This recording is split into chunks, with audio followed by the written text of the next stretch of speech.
हाय पारस। ये आप वापस क्यों लेके आ गए? जी मम्मी ने ये बोला है कि ये गिफ्ट वापस कर दो क्योंकि कैक्टस एक कांटे वाला प्लांट है और फेंग शुई के अकॉर्डिंग इसे घर पे नहीं रखना चाहिए। अच्छा, ऐसा भी होता है क्या? तो आपके घर में कोई भी कैक्टस वाला पौधा नहीं है? नहीं।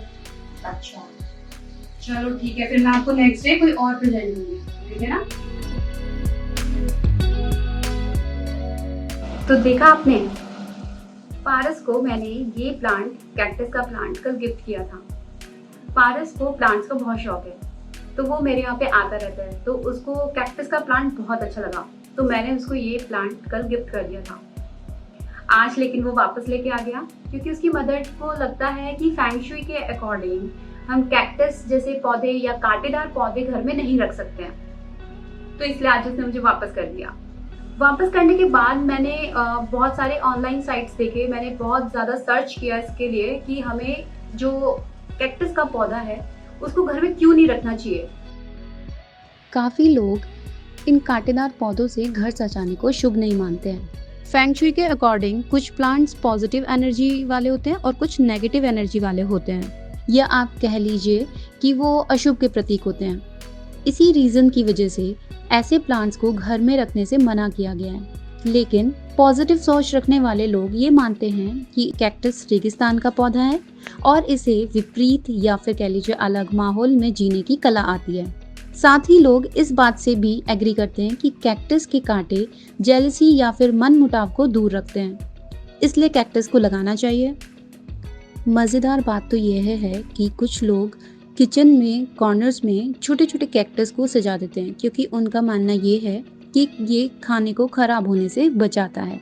आप इसको अपने बालकनी में या अपने टेरेस पे, छत पर इसको आराम से लगा सकते हैं। आपके जो भी व्यूज हैं आप कमेंट सेक्शन में कमेंट करके मेरे को जरूर बताइएगा कि आप कैक्टस के बारे में क्या सोचते हैं। कैक्टस वैसे तो कैक्टसेशिया फैमिली से बिलोंग करता है। ये प्लांट एक ऑर्नामेंटल प्लांट है और एक इंडोर कह लीजिए और आउटडोर, क्योंकि इसकी इंडिया के अंदर 1500 से ज्यादा स्पीशीज देखने के लिए मिलती हैं। कुछ उनमें से इंडोर रहती हैं, कुछ इनमें से आउटडोर रहती हैं। ये कहना बिल्कुल गलत है कि जो कैक्टस प्लांट है कि वो सक्लेंट नहीं है। कैक्टस प्लांट को सक्लेंट माना जाता है इसकी हैबिटेट की वजह से, क्योंकि आपको ये जो कैक्टस का पौधा है आपको एक ऐसी जगह मिलेगा जहाँ पे सबसे ज्यादा गर्मी और एरिड डेजर्ट हो। एरिड डेजर्ट मतलब जहाँ पे सूखा डेजर्ट हो, क्योंकि इसको ज्यादा पानी की जरूरत होती ही नहीं है, इसलिए इसको सक्लेंट माना जाता है। अगर आप इसमें ज्यादा पानी डाल देते हैं तो ये प्लांट धीरे धीरे डाई करने लगता है, मरने लगता है। जो आप कैक्टस का ये जो प्लांट देख रहे हैं इसमें पत्तियां बिल्कुल भी नहीं होती है, बल्कि स्पाइन्स होती हैं।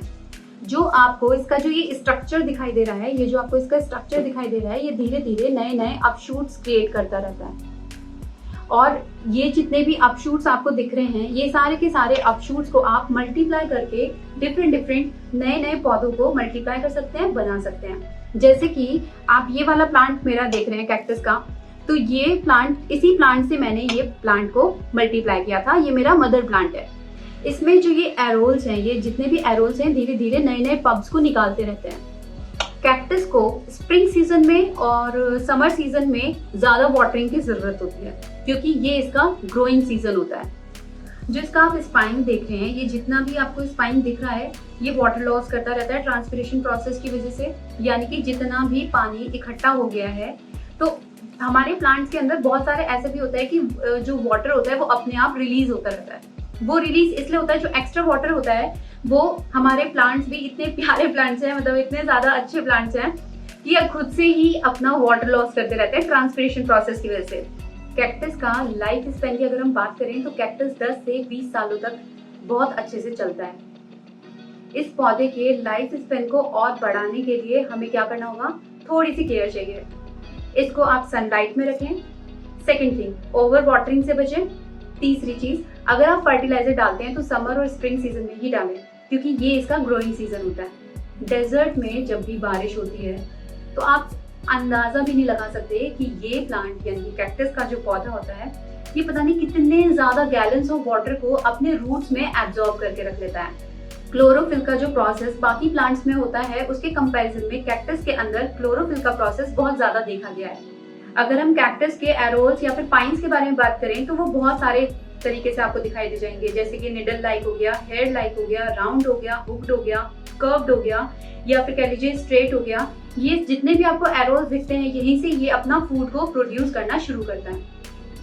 क्या आप जानते हैं कैक्टस को बहुत कम ऐसे इंसेक्ट्स हैं जो कि इसको हार्म पहुंचा सकते हैं। क्यों?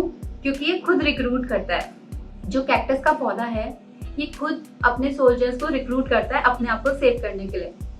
हाँ, यानी कि आंट्स, जो आंट्स होती हैं, जो चींटियां होती हैं, ये खुद इसके अंदर जो लिक्विड होता है, उस लिक्विड से जो चींटियां होती हैं वो अट्रैक्ट होती हैं। तो एक तरीके से जो आंट्स हैं वो एक एडिशनल बॉडीगार्ड हो जाती हैं कैक्टस के लिए, कैक्टस की प्रोटेक्शन के लिए। कैक्टस के अंदर 4 तरीके के नेक्टर निकलते हैं जो कि आंट फ्रेंडली होते हैं। इसकी आपको बहुत सारी म्यूटेंट स्पीशीज देखने के लिए मिल जाएंगी। कैक्टस में येलो कलर में, ग्रीन कलर में, ऑरेंज कलर में, व्हाइट कलर में, पिंक कलर में बहुत सारे इसके स्पीशीज आपको देखने के लिए मिल जाएंगे जो बहुत ज्यादा अट्रैक्टिव लगती हैं। कैक्टस की जो ये स्पीशीज आप देख रहे हैं इसको हम आउटडोर ही रखेंगे। अगर हम इसको इंडोर रखते हैं तो इंडोर धीरे धीरे होता क्या है, जो इन्वायरमेंट है इसके अकॉर्डिंग इसको नहीं मिल पाता, क्योंकि इसको हॉट क्लाइमेट चाहिए होता है। सेकंड चीज, जब हम इसको बाहर रखते हैं तो बाहर जैसे हम इसको पानी देंगे तो पानी धीरे धीरे सनलाइट की वजह से इवेपोरेट होता चला जाता है, और जितना पानी इसको चाहिए होता है उतना इसको आराम से मिल जाता है। लेकिन अगर हम इस प्लांट को इंडोर प्लेस करते हैं तो इंडोर प्लेस करने पर होगा क्या, जो एनवायरनमेंट है इसको एक तो हॉट एनवायरनमेंट नहीं मिलेगा, सेकेंड थिंग ये इसमें फंगस लगने का डर है, तीसरी चीज ये कि धीरे धीरे जो हमारा प्लांट है वो धीरे धीरे मरने लगेगा। क्यों? क्योंकि जो उसकी रूट्स हैं वो गल चुकी हैं। अगर मैं बात करूं इसकी दूसरी स्पीशीज की, जो कि आपको ये वाली दिखाई दे रही है, ये वाली स्पीशीज जो आपको दिखाई दे रही है, तो ये स्पीशीज को आप इंडोर प्लेस कर सकते हैं। ये इंडोर सक्लेंट प्लांट भी इसको हम बोलते हैं। तो ये जो आपको प्लांट दिखाई दे रहा है, इससे आप कितने ही प्लांट्स को मल्टीप्लाई कर सकते हैं। जो आपको ये छोटे छोटे इसके बर्ड्स दिखाई दे रहे हैं, ये सारे बर्ड्स अपने आप धीरे धीरे निकल जाते हैं और नीचे गिर जाते हैं। ये नीचे गिरते ही अपने आप सॉइल में अपने आप को बहुत अच्छे से प्लांट कर लेते हैं, हमें कुछ करने की जरूरत भी नहीं पड़ती है।